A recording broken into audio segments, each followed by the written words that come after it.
자, 이어서 2부 순서 진행하도록 하겠습니다. 잠깐 타이틀 좀 바꾸고요. 어우, 벌써 목이 갔는데? 네. 목을 잠깐 운동해봤고요. 그래도 아프네요. 자, 댓글 남겨주신 거 좀 같이 확인하고 가겠습니다.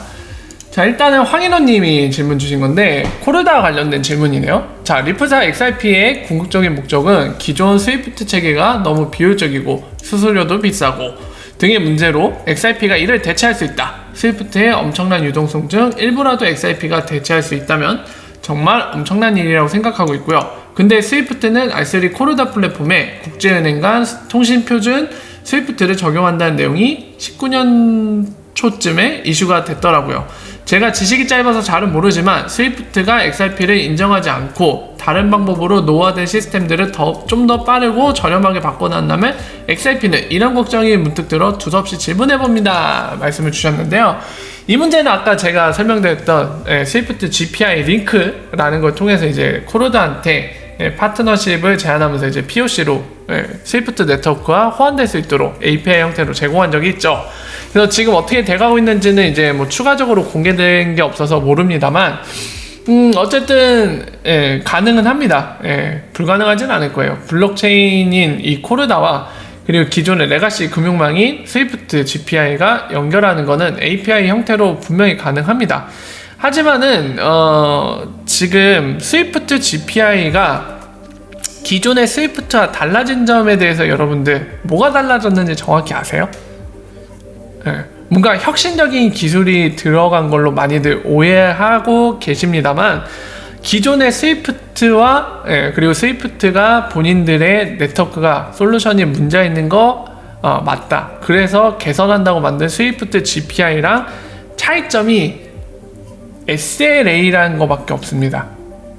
그게 뭐냐면 서비스 레벨 어그리먼트라고 해서 계약 간에 뭐 그런 거 있죠. 우리가 지금 어떤 거를 너희한테 돈 주고 맡겼는데 너희가 이러이러한 부분들을 시간 내에 빠르게 우리가 만족할 만한 품질로 잘하면 추가 인센티브를 줄게. 대신에 반대로 시간 내에 그리고 시간 내에 하더라도 만족하지 못할 품질로, 그러니까 완벽하게 하지 못한다면 마이너스 위약금 물어. 이런 걸 정하는 게 서비스 레벨 어그리먼트거든요. 말 그대로 서비스 레벨이죠. 그 수준에 따라서 인센티브를 줄 수도 있고 마이너스를 갈길 수도 있는 거죠. 자, 이거를 왜 설명하냐면 스위프트 GPI라고 신 솔루션이라고 내놓은 게 이것만 바뀐 겁니다. 스위프트를 사용하는 멤버들이 있을 거 아니에요. 근데 환전이 유동성 문제 때문에 어떻게 된다고요? 보통 미국을 거쳐간다고 그랬죠. 특히나 이제 이머징 마켓, 즉 신흥국가에 해당하는 법정화폐는 유동성이 없기 때문에 달러랑은 유동성은 대부분 있지만 뭐 우리나라 원화 기준으로만 나도 뭐 몽골 법정화폐 이런 거 유동성 거의 없거든요. 달러를 이럴 때 거칠 수밖에 없게 되죠. 유동성 있는 곳을 따라가야 되니까 교환을 해야 되잖아요. 자, 이럴 때 거치게 되는데 이 스위프트 멤버들이 워낙 많기 때문에 이 스위프트 솔루션을 통한 페이먼트로 이제 이 지불을 어떻게 할 건지, 크로스보더 페이먼트 어떻게 할 건지 이 메시징을 통해서 결정을 하잖아요. 근데 이걸로 하다 보니까 중간에 거치는 다리가 자연스럽게 많아지면서 뭐가 문제가 되냐면 뭐 예를 들어서 다리가 이렇게 있다고 봅시다. 1번 다리, 2번 다리, 3번 다리, 4번 다리에서 최종에 도착해요. 근데 이 다리들을 거쳐갈 때 자, 1번 다리가 2번 다리한테 얘기하죠. 저기까지 가기 위해서 이제 너희 거쳐서 가야 되는데 이거 처리해줘 하면은 2번 다리가 이걸 받고 나서 직원이 바로 인지하지 못하면 어떻게 되죠? 딜레이가 됩니다. 딜레이. 이거를 인지하고 나서 처리하는 시간도 걸리는데 1번이 이렇게 넘겼는데 이걸 2번에서 인지를 못하고 있어요. 넘어온지. 그럼 딜레이 되겠죠. 그러니까 이게 막 3, 4일 걸리는 거예요. 왜 오래 걸리는지 아시죠? 그리고 이런 부분에 있어서 스마트 컨트랙트가 뭐가 좋다? 스마트 컨트랙트의 장점이 여러 가지 있습니다만 자동 처리가 된다는 거예요. 프로그래밍적으로. 이런 단계를 거쳐야 된다면 그 조건들만 명확하다면 그 조건이 달성됐을 때 바로 액션으로 이어질 부분에 대해서 바로바로 자동으로 이루어진다는 거죠. 그래서 스마트 컨트랙트인 거죠. 장점이 다른 부분도 있습니다만 지금 같은 장점도 있는 거예요. 자, 어쨌든 잠깐 이제 관련 있는 부분이 있어서 스마트 컨트랙트의 장점을 잠깐 언급드렸고 어쨌든 이런 식으로 하다 보니까 딜레이 되는 거죠. 그래서 스위프트가 뭘 생각했냐면, 스위프트 이 뻔뻔한 자식들이 생각해낸 게 바로 뭐냐면, 그래? 그러면은 요 딜레이 되는 거를 강제시켜야겠다. 어떻게 강제시킨다? 바로 SLA로 강제시킨다. 어떻게요? 30분 내. 야, 이거 받으면은 보내면 30분 내로 처리해. 이렇게 강제를 해놓은 거예요. 그러니까 어떻게 되는 거예요? 딜레이 되는 것 때문에 자연스럽게 3, 4일 걸리던 게 조금 줄어든 거예요. 121로. 왜냐면 강제시키니까 페널티를 주겠다고 하니까. 이게 바로 스위프트의 혁신입니다. 뭔가 대단한 기술이 들어간 걸로 여러분도 알고 계셨죠? 아닙니다. 스위프트 GPI는 정말 쓰레기예요. 요거 하나 넣어놓고서는 혁신했다고 이지랄 떨고 있는 게 바로 스위프트입니다. 물론 이제 블록체인 관련된 POC도 하고 있는데 지금 GPI에 도입된 건 아니에요. 블록체인이. 그리고 DLT가 들어간 것도 아닙니다. 지금의 GPI는. 이지랄 떨어놓고 혁신했다고 자랑하는 겁니다. 웃긴 놈들이죠. 멤버들한테 압박만 더 넣는 거죠. 아무 의미 없는 짓거리입니다. 자, 어쨌든 요런 거고요. 지금 황인호님이 질문 주신 거에 답변 주기 위해서 스위프트의 실상을 좀 파악할 필요가 있겠죠. 물론 이제 이 황인호님이 질문 주신 본질 부분을 살펴보면 스위프트가 진짜로 원래 페이먼트 솔루션만 다루는데 만약에 세틀먼트까지 다루고 리프사가 제시한 방법보다 훨씬 효율적이고 저렴한 방법을 만들어낸다면 당연히 XRP 망하겠죠. 불보듯 뻔하죠. 망하겠죠. 애초에 스위프트는 멤버도 많은데 얘네가 세틀먼트 솔루션까지 만들었는데 XRP보다 더 저렴하고 더 빠르고 비용이 저렴하다. 그러면 XRP 쓸 필요가 전혀 없잖아요. 이미 도입되어 있는데 그게 훨씬 더 빠르고 저렴해. 이거 쓰면 되는 거죠. 그죠? 당연히 이런 시나리오가 형성되면 망하겠지만 근데 중요한 거는 그냥 뭐 이러면 망한다, 이러면 흥한다 부분이 아니라 현재를 좀 살펴볼 필요가 있는데 아까 말씀드린 것처럼 스위프트 GPI, 스위프트가 자랑하는 새로운 솔루션 스위프트 GPI 어떻다? 아까 실상 설명드렸죠? 허접합니다. DLT가 들어간 것도 아니고 뭔가 신기술이 들어간 것도 아니고요. 그냥 행정 처리상에 뭔가 강압적인 요소를 넣어서 SLA라는 강압적인 방식을 계약상에 넣어갖고 좀 더 처리 속도를 빠르게 만들어낸 거예요. 행정상으로. 이런 상태이기 때문에 뭔가 스위프트가 좀 더 진화하지 못한다면 진짜로 리플렛에 의해 대체될 수도 있다고 저는 생각이 되어집니다. 실제로 아까 그 국제결제은행 커리어를 갖고 있고 일본 중앙은행 커리어도 갖고 있고 현재는 일본 대학의 경제학부 교수를 하고 있는 그 나카지마인지 뭔지 그 양반도 그 얘기를 하고 있는 거거든요. 사실상 스위프트가 전혀 변한 게 없다. 이렇게 된다면은 이 단점들을 충분히 커버할 수 있는 리플렛워크가 당연히 대체할 수도 있을 것이다. 이 얘기를 하는 게 그 관점입니다. 하지만 이 지금 현재 리플렛이 스위프트보다 훨씬 저렴하고 효율적인 건 사실이지만 모든 게 솔루션의 퍼포먼스의 미래가 결정나진 않잖아요. 분명하게도 이제 시장 지배력이란 것도 있고 뭐 여러 가지 변수 사항들이 많이 있죠. 독립적인 변수들이 많기 때문에 리프사의 솔루션이 뛰어난 거는 팩트지만 더 비용이 저렴하고 빠른 거는 팩트지만 그런다고 해서 성공한다는 보장은 없습니다. 그렇기 때문에 우리가 이 시장 상황이 어떻게 변화하는지 리프사의 솔루션들이 얼마나 시장의 지배력을 갖게 되는지 그 변화 과정들을 우리가 지켜봐야 되는 이유는 바로 이 점에 있는 겁니다. 그래서 그 점을 계속 보시면 되죠. 자, 그리고 황인호님 또 다른 동영상에 같은 질문 주셔서 이거는 패스할게요. 그리고 황기현님이 크리스마스 잘 보내라고 좋은 말씀 주셨는데 덕분에 잘 보낸 것 같습니다. 그리고 덕파리님도 힘이 되려 주셔서 감사하다고 말씀 주셨는데 저 역시 여러분들께 감사드리고요. 그리고 이종란님이 성대만 좋으신 분이라고 칭찬해 주셨네요. 감사합니다. 성대라도 좋으니 얼마나 다행이에요. 노래까지 잘했어 봐. 그럼 제가 성시경을 했어야 되죠. 자, 그리고 똥 싸네. 똥 싼다고 뭐지 이거 앞뒤도 없이? 자, 그리고 에릭김님이 2억 불 투자는 흔치 않습니다 주셨는데 지금 그 얘기 해주신 것 같네요. 리프사 투자 받은 거 2,400억 원 정도. 경제 규모를 따져도 미국 내에서 스타트업에 2억 불이라는 거금을 투자한다는 건 솔직히 미친 짓이죠. 2억 불로 삼성전자 주식을 매입하면 바로 5대 주주 안에 들 수 있을 만한 금액입니다. 진짜요? 2,400억 원으로 삼성전자 주식 풀매수하면은 대주주 되나요? 탐나는데? 쿠팡의 이조 투자는 그 속내를 들여다보면 소프트뱅크가 경영권 일부를 선인수하는 조건이 붙어있기 때문에 프리미엄이 붙은 거고, 거기다 쿠팡이 물류센터라든지 담보를 잡을 수 있는 자산이 있기 때문입니다. 만약 회사의 성장성과 가치만을 보고, 그러니까 리프사 같은 케이스를 얘기하시는 것 같아요. 쿠팡에 투자를 했다면 조단위 투자는 절대 나올 수 없습니다 주셨는데, 뭐 결론을 얘기하면은 리프사 2,400억 원 정도 되는 투자는 굉장히 어마어마한 투자라는 거죠. 네. 그거를 말씀 주신 것 같습니다. 감사합니다. 본프레네님, 짜장면 한 그릇 500만원일 때 가능하지 않을까요? 이 50만원 10년 뒤에 되는 거요? 네. 뭐 짜장면 한 그릇에 500만원 될 때 XRP가 50만원 된다. 근데 저는 이 말씀 드리고 싶네요.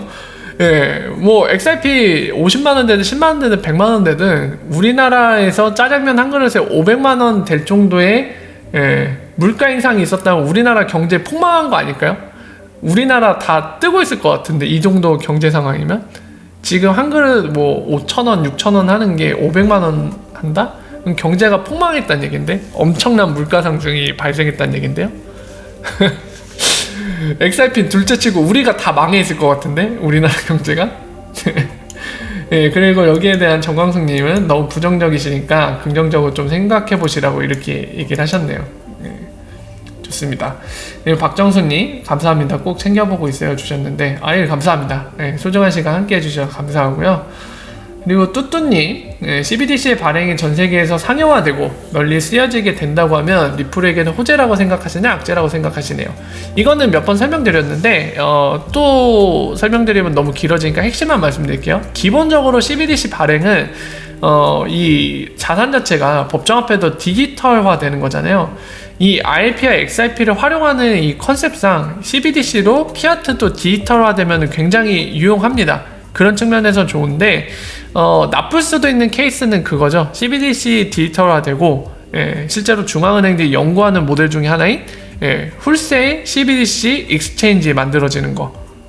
CBDC끼리 서로 교환이 가능한, 수합이 가능한 익스체인지, 교환하는 그런 플랫폼이 만들어지는 거거든요. 그런 게 생기면 XRP가 브릿지할 데가 없어져갖고, 그런 게 존재하게 되면 좀 그 부분은 악재가 될 수도 있겠죠. CBDC 발행 후에. 그래서 지금 말씀드린 포인트가 생기는지 안 생기는지를 지켜보시면 될 것 같습니다. 자, 그리고 하림님, 그거야 리플이 국제 송금용을 쓰여야 가능한 얘기고요.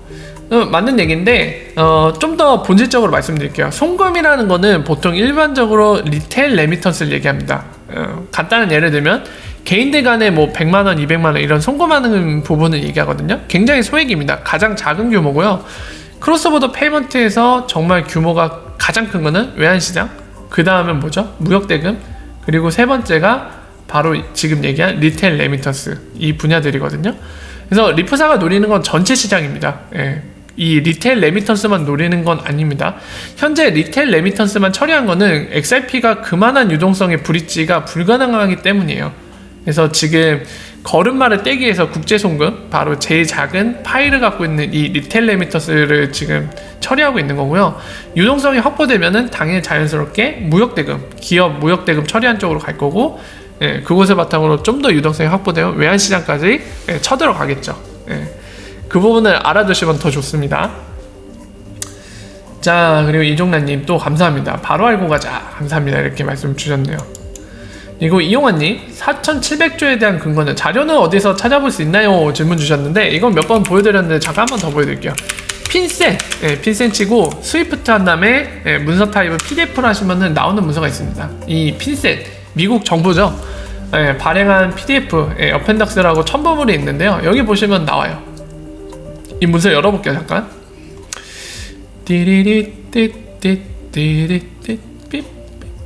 여기 가시면은 쭉쭉 넘기다 보면은 핀셋에서 발행한 문서에 스위프트로 하루 처리되는 금액이 언급이 나옵니다. 어디 갔을까요? 여기 있네요. 4,700조 넘는데요? 이치데이라고 되어 있으니까 매일을 얘기하는 죠. 각각의 날. 어떻게 되어 있죠? 그러니까 5조 달러라고 되어 있잖아요. 트릴리온이 조죠. 5조 달러면은 우리나라 돈은 한 6천억 원 정도 되겠네요. 그죠? 아니, 6천억 원이래. 6천조 원 정도 되겠네요. 그죠? 6,000조 정도. 네. 아까 말씀드린 근거가 여기 있는 겁니다. 이 자료가 근거였고요. 네, 그리고 시원시원한 답변을 해주시는군요. 네, 감사합니다. 아저씨 짱 많이들 보세요. 아재입니다. 감사합니다. 그리고 호야님도 전적으로 불있지 않은 볼륨에 달려있답니다. 이렇게 얘기해 주셨고요. 유닛 천상님은 아래 계산식이 맞는지는 저도 검증 안 돼. 계산식 하나 주셨는데 한번 볼까요? 연간 이경 7,000조 원, 무역금융 17.7조 계산해서 총 금액이 가격이 높아지 1 거래량 60조 원, 일간 외환 거래량 6.6조 달러, 6,000조. 그래서 이거 단순 나누기 하신 것 같은데요. 뭐 어쨌든 단순 나누기에서 이제 그 금액이 결정되진 않을 거예요. 지금 유희천상님은 이렇게 말씀 주셨는데 그거 같아요. 그러니까 하루에 이 움직이는 돈들 있잖아요. 움직이는 돈의 총합을 만들어내고 그걸 이제 XRP 개수로 나누신 것 같습니다. 그래서 이 적당한 가격, 이거를 다 불있지 않다면 이 금액들을 커버할 수 있어야 되니까 그 총 금액, 움직이는 금액에 맞춰서 대입되지 않느냐, 최소한 이 논리로 지금 계산해서 한 10만 3천 원 정도 뽑으실 것 같은데 이런 단순 계산으로 정확한 수치가 나오진 않을 거예요. 근데 기본적인 컨셉으로는 맞긴 합니다. 이 모든 거를 커버할 수 있는 유동성을 갖춰야지 이게 실제로 커버가 되기 때문에 그걸 고려한다면은 어느 정도 비슷한 맥락이긴 합니다. 물론 이제 단순 나누기처럼 떨어지는 건 아니겠지만 지금 그 얘기를 하고 싶으셨던 것 같아요. 이 댓글이 엄청 많이 달렸네요. 역시 가격 얘기하면 댓글이 많이 달려요. 자, 여기는 회전율 얘기하셨는데 회전율에 대한 언급을 주셨고요. 회전율도 해야 되는 거 아니냐, 약간 시간이 뭐라 해야 될까요? 시간의 흐름에 따른 그 계산이 빠진 것 같다. 이렇게 하루를 마치 한 단위처럼 계산한 것 같은데 시간당 계속 회전될 수 있기 때문에 그것도 고려해야 되지 않느냐, 이 얘기를 주셨고, 화이팅 하자님은 거꾸로 가격이 100원 정도 해야 되지 않냐 라고 얘기를 하셨고요. 가격과 속도는 별개라고 이제 의견을 또 주셨고요. 인생님이라고 읽어야 되나요? 다시 화이팅 하자님은 비트코인 짱인데 리플은 효율성이나 뭐 이거 있어서 은행 수수료로 쓰이게 된다면, 수수료로 쓰이는 게 아닌데 왜 이렇게 잘못을 알고 계시죠? XRP는 수수료가 아닌데 브릿지 커런시인데. 자, 옥스퍼드님은 여기에 대해서 코인은 0.1개, 0.01개 쪼개질 수 있어. 한 개당 가격이 100원 맞지 않을 수도 있어요. 10만원도 마찬가지고요. 그러니까 되게 객관적으로 얘기를 해주셨네요. 옥스퍼드님이 100원 될 수도 있고 10만원 될 수도 있다, 얘기해 주신 것 같아요. 유인천상님이 다시 회전율까지 의견 주신 거에 대해서 또 고려해 보시다고 되게 훈훈한 흐름에 쭉 이어졌네요. 좋은 것 같네요. 이런 논의는 참 보기 좋은 것 같아요. 좋습니다. 여러 생각들. 정재훈님, 전 이미 부자네요 하시는데 아니요. 전 10년 뒤에 50만원 간다는 내용이 아닌데, 저거 보면은 10년 뒤에 50만원 가능하냐는 질문에 대해서 제가 냉정하게 답변 드리는 건데 왜 앞서가셨어요? 뭐 믿음이 있으시니까 그러실 수도 있겠죠. 저도 됐으면 좋겠네요. 그리고 우주님은 2년 뒤 될 수도 있는 거 아니냐, 이 의견을 주셨고, 정광수님도 마찬가지로 긍정적으로 2년 뒤가 될 수도 있다. 지금 트렌드가 빠르게 변하니까 그런 흐름에 맞춰서 2년 뒤에도 가능할 수도 있을 것 같다, 얘기를 주신 것 같네요. 뭐 그럴 수도 있겠죠. 자, 여기까지 해서 이제 댓글 달아주신 것 좀 살펴보면서 질문 주셨던 것들 다 답변 드렸는데요. 이제 오늘 얘기들 가보죠. 오늘 뭐 여러분들 궁금하신 내용이라던가 또는 얘기 나누고 싶은 내용도 함께 얘기 나눠보도록 하겠습니다. 되게 좋네요. 아무래도 가격 얘기는 상당히 관심을 많이 받기 때문에 아까 보신 것처럼 가격 얘기 나오니까 서로들 막 여러 가지 얘기들 재밌게 나누시네요. 굉장히 흥미롭습니다. 사실 우리한테 가격이 가장 관심이 갈 수밖에 없는 게, 사실 저희가 산 가격보다 비싸게 팔고 싶으니까 그럴 수밖에 없죠. 저 역시도 마찬가지고요. 100만원이요? 100만원 되면은 진짜 좋겠다. 100만원 되면.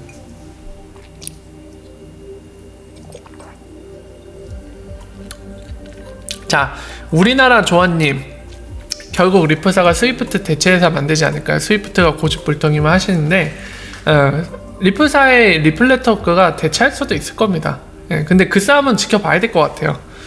누가 이길지 모르는 싸움인데 제가 냉정한 얘기를 좀 해도 될까요? 저 혼날 것 같은데 냉정하게 좀 얘기를 하면은 솔직히 스위프트가 유리하죠. 예, 이미 시장 지배자잖아요. 예, 이 싸움은 스위프트가 절대적으로 유리한 싸움입니다. 예, 그거는 팩트인 것 같아요. 그러니까 리플사는 이제 그거죠. 새내기 도전자죠. 새내기 도전자고, 다만 새내기 도전자 치고는 능력치가 좋은 거죠. 그죠? 능력치가 좀 막 능력치 뭐 예를 들면은 뭐 힘, 스피드 막 이런 능력치들이 있는데 막 거의 풀로 가득 차 있는 거죠. 예. 새내기지만 풀로 가득 차 있다. 예. 이 정도로 비유할 수 있을 것 같아요.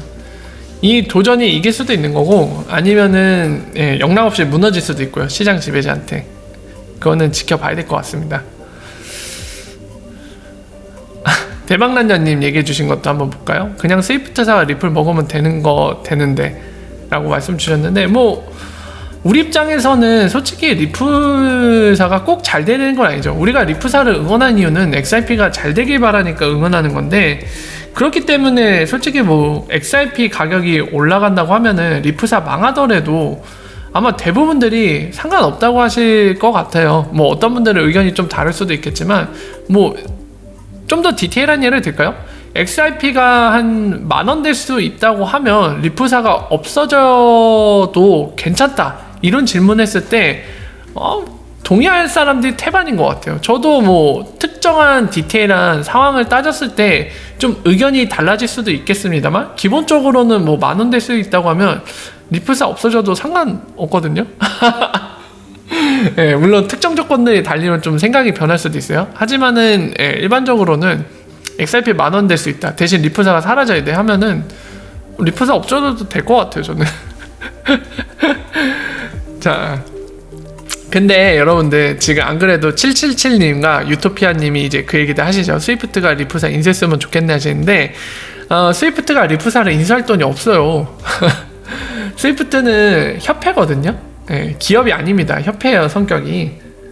그러니까 은행들의 이익을 대변하는 협회입니다. 예, 협회이기 때문에 리플사를 인수할 만한 돈도 없고 인수할 이유도 없어요. 예, 뭔가 기업으로서 돈을 벌기 위해 존재하는 게 아니기 때문에 예, 그런 동기부여가 안 됩니다. 어떻게 보면은 이런 스탠스 때문에 스위프트가 발전이 없었던 거죠, 또. 그래서 리플사한테 기회가 있었던 거고요. 그랬기 때문에 예, 그 점을 좀 생각을 하셔야 될 것 같아요.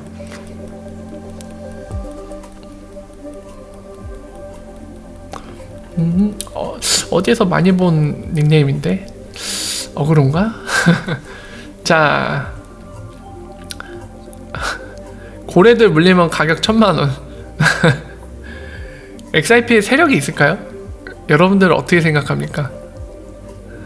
네, XRP 갖고 뭔가 한방 해먹으려는 세력이 지금 있을까요, 없을까요?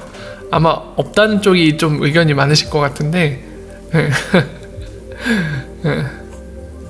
FRB가 리플사를 M&A 한다면 대박 하시는데 M&A 안 하겠죠?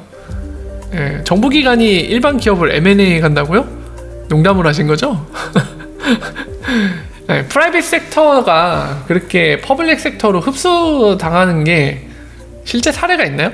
제가 주식을 안 해서 모르겠는데 있습니까? 제 생각에는 없다고 생각해서 그렇게 얘기했던 건데, 혹시 제가 몰라서 그럴 수도 있으니까 여러분들한테 한번 여쭤보겠습니다. 프라이빗 섹터를 퍼블릭 섹터에서 M&A로 합병해 가는 경우가 있어요? 세력 없다고요? 세력 없으니. 잠깐만, 호연님, 아니 그 볼드모트 같은 이름을 또 언급하셨네. 열받는다. 여러분들 제드 오늘도 팔았는지 확인하러 가죠. 이 시앙놈의 새끼. 제가 욕은 진짜 안 하거든요. 근데 제드를 떠올리면 욕이 나올 수밖에 없어요.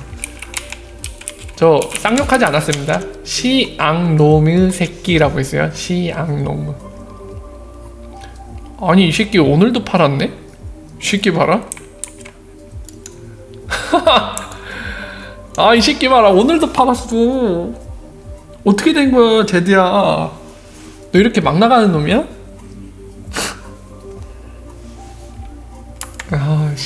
엄청 파네. FRB 프라이빗 섹터 아닙니다. 프라이빗 섹터 아니에요. 그때 같이 확인했지만 프라이빗 섹터 아니에요. FRB.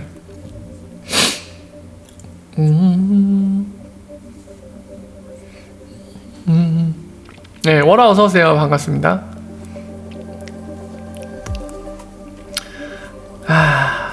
이 볼드모트가 오늘도 판매를 하고 있네요. 진짜 한숨이 나오네. 이 새끼 진짜 이거 이 18색깔 크레파스 같은 놈 이거 이거 아주 사기꾼 꿈나무 이거 어떻게 하면 좋지 이거?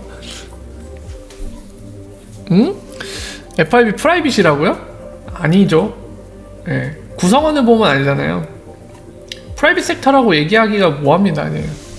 한번 미국은 어떻게 판단하는지 한번 볼까요? 일단 뭐 제 생각이 틀릴 수도 있으니까 또 보죠. 뭐라고 볼까요? 프라이빗이라고 볼까? 퍼블릭이라고 볼까? 여기 바로 나오죠? 여기 나오잖아요. 페더럴 리저브 is not private corporate.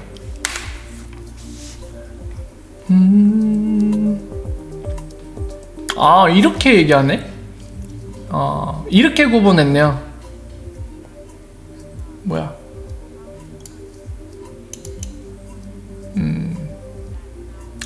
자, 페더럴 리저브는 프라이빗 코퍼레이션, 그러니까 프라이빗 섹터가 아니라고 얘기하죠. 다만 그걸 얘기하죠. 이 리저널 페더럴 리저브 뱅크라고 있죠. 이게 아마 총 8개인가 있거든요. 8개인가 있는데 이거는 프라이빗 코퍼레이션처럼 행동을 한다고 적혀있네요. 네. 근데 여기 써있잖아요. 네, 고버먼트의 에이전트. 네. 에이전트로 활동을 하는데 프라이빗 기업처럼 그렇게 활동은 하지만은 지금 나와있죠. 포션은 그거잖아요. 고버먼트잖아요. 고버먼트 에이전트. 아니에요. 대주주가 무슨 골드만이에요. 이거 은행들이 나눠 갖고 있어요. 다. 시중은행들이 지금 지분을 갖고 지역은행들 이게 몇 개 있더라? 몇 개 있죠? 지역은행이? 매 주마다 다 있는 건 아니고 그때 봤는데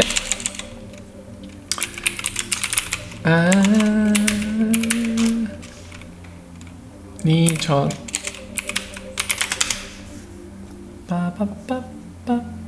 몇 개 있더라? 하나 둘셋넷 12개 있네. 12개. 예, 지역마다 그러니까 주마다 다 있는 거 아니고 여기 구역 나눠져 있잖아요. 12개 있어요 총.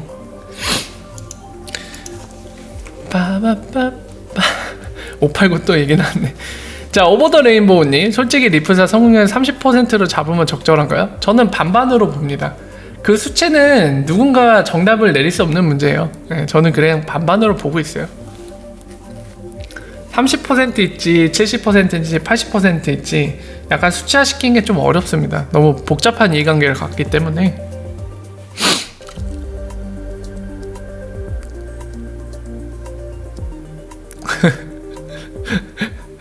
닛산 캐리 울드만 그 갑자기 왜 나는 거예요? 12개 저도 한 8개인 줄 알고 검색했는데 우리나라 조아님도 같이 보셨지만 12개입니다. 지역에 있는 연방준비은행이 12개가 있습니다. 아까 보신 것처럼 거버먼트 에이전시라고 하잖아요. 물론 저기 안에 지분으로서 시중은행들이 여러 군데 참여하고 있어요. 지역은행에. 그리고 그 위에 있는 연방준비 저 은행의 보드 멤버는 또 정보기관 사람들이 돼 있고 실제로 저 보드에 대빵을 미국 대통령이 임명하죠. 마치 우리나라 한국은행 총재 대통령이 임명해갖고 임기를 보장하잖아요. 한 명 임명하면은 몇 년 동안 하죠. 몇 년이지? 한국은행 총재는? 그런 것처럼 그런 식으로 구성이 돼 있어요. 통닭도 반반 시키냐고요? 아니요, 저는 후라이드 되게 좋아해요. 빵형은 유태인인가 하시는데 저 빵형한테 관심 없거든요. 모르겠어요. 그래서 브래드 갈링하우스 유태인인지 아닌지 모르겠습니다. 그 사람의 개인 신상은 좀 관심이 없어서요.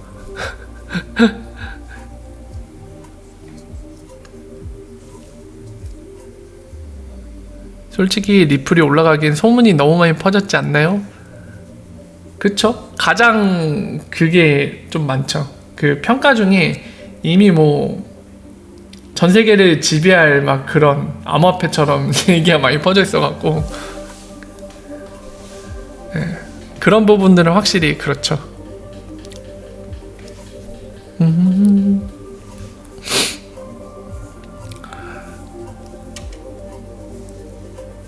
게리 올드만.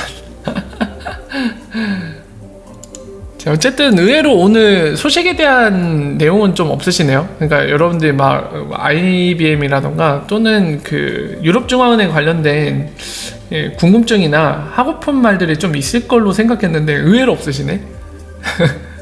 내가 설명을 너무 잘했나? 막 이래. 내 설명으로 모든 게 끝난 건가? 그럼 다행이고요. 나이스.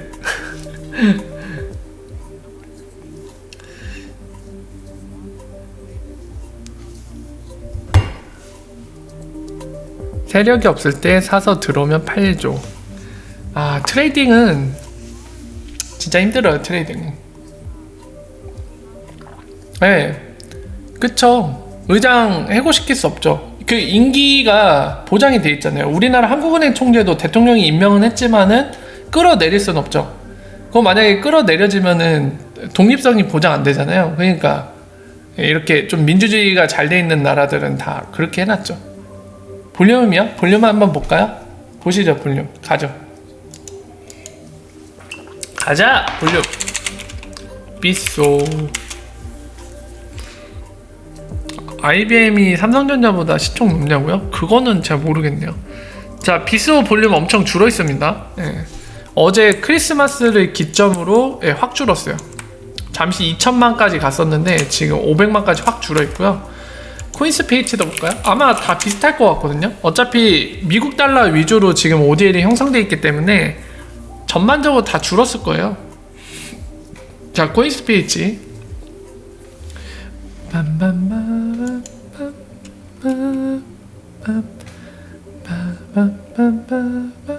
맞아요. 대부분 비트를 더 많이 알죠. XRP보다 비트코인이 더 인지도 훨씬 높아요. 근데 인지도 얘기한 게 아니라 아까 제가 얘기한 건 그 뭐 내용을 얘기할 때 막 우주를 씹어먹는 그런 내용으로 평가되어 있는 게 되게 많잖아요. 자, 코인스페이츠도 100만까지 줄어있네요. 얼마 전까지만 해도 거의 400만에 달했었는데 어제부터 급격히 줄어서 지금 100만 수준에 머물러 있습니다. 다만 코인스페이츠는 한 달 전보다는 훨씬 높아요. 아직 한 달 전엔 100만도 못 왔거든요. 많이 높아져 있어요. 그리고 BTC 마켓도 볼까요? 호주죠. 이번에 호주 보겠습니다. 사이코인 퍼너님 오라 어서오세요. IBM이 삼성전자보다 시총 높냐고요? 그거는 확인해봐야지 알 것 같네요. 제가 주식은 안 해갖고 시총이 얼마나 되는지 모르겠습니다. 자, 여기는 지금 볼까요? 네, 오스트리아 달러로 지금 해놔갖고 좀 애매하네요. 이거 그냥 환전시킬게요. 달러로. 오스트리아 USD 요만큼. 미국 달러라는 한 10만 5천 반올림에서 한 10만 5천인데 XRP 개수로는 X 곱하기 한 0.2달러 개당 0.2달러 아니 정확하게 할까요? 0.18달러 정도 되죠 지금. 맞나요? 아니다, 애초에 이거 계산하고 갔으면 됐겠다. 계산해야겠다. 0.272 곱하기 150479 XRP 개수잖아요? 4만개. 아니 4만개밖에 안 돼? 잘못 계산했다. 죄송해요. 0.272 곱하기 X 했을 때 저 15만 얼마가 나오는 거죠? 네, 착각했어요. 죄송해요. 다시 계산할게요. XRP 개수로는 지금 호주가 55만 개 정도네요. 24시간 거래량이. 그러니까 코인스피치보다 작아요. 여기가 100만 개도 못 넘어가고 있어요. 굉장히 호주는 규모가 작다. 지금 거래되는 볼륨이. 그리고 또 어디 있죠? 끝인가요? 비트스탬프도 한번 볼까요? 비트스탬프도 한번 보죠. 트레이딩 뷰.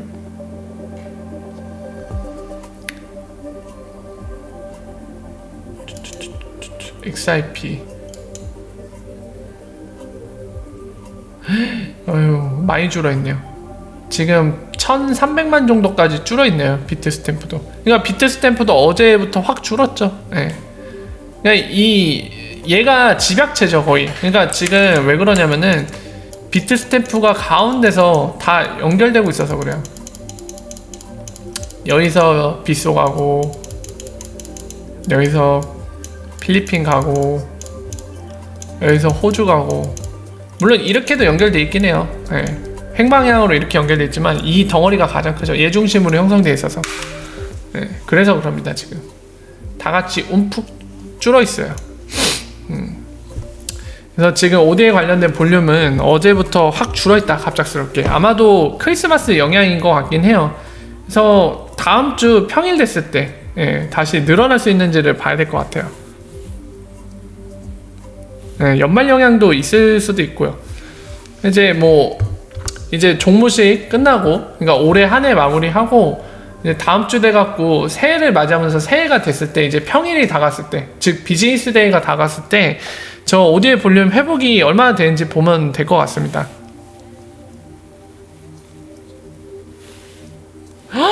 박가수님 되게 아쉽겠네. 2015년에 XRP를 처음 접하셨대요. 그때 100만원치만 샀었어도 지금 완전 떼부자 되셨겠다. 내년 초에 제이슨 린님, 내년 초에 일본으로도 송금로 연나고 하던데요. 연다고. 플래시 FX. 그거 아까도 얘기했고, 플래시 FX CEO가 얘기했을 때 그날도 제가 설명드렸습니다만, 플래시 FX CEO가 알고 있기로 그렇게 알고 있다고 합니다. 내년 1분기라고. 지켜봐야지 알 것 같아요.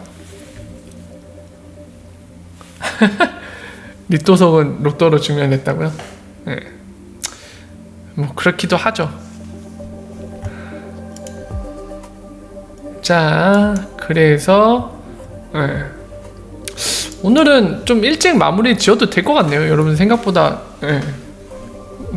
오늘 얘기 나눴던 주제나 오늘 내용에 대해서 뭐 적극적인 얘기는 없으신 것 같아요.